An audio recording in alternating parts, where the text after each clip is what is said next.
Okay, I'm making headway on removing the stone bench and trying to keep it clean as I go, wearing a mask and sweeping down the wall and cleaning off the stone and putting them over here on the side in nice piles.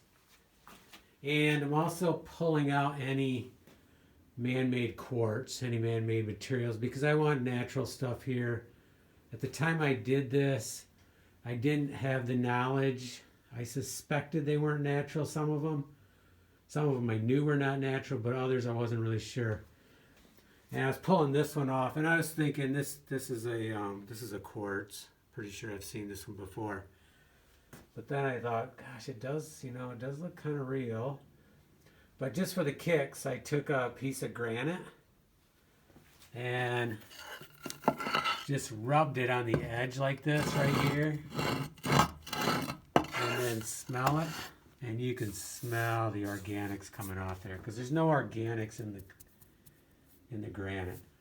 But if it's quartz, there's organics, so you can smell them. Reminds me of chemistry lab, and I'm pretty sure you would know. Very strong.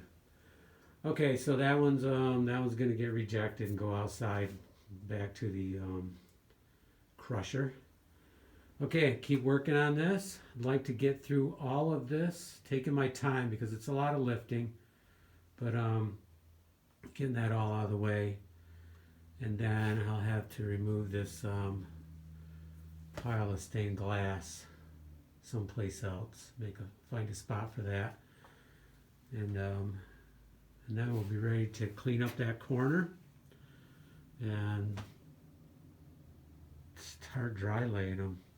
Hopefully tomorrow is what I'm thinking. We'll see how far I get today. I want to get through most of this today, yeah. Got a storm coming, so I can't stay too long.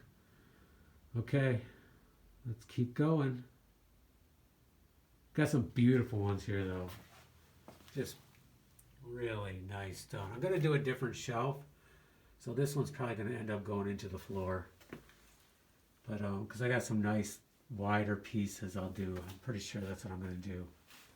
And maybe a little higher, maybe not though. It's not too bad of a height. Okay, let's get them out of here, or get them set aside.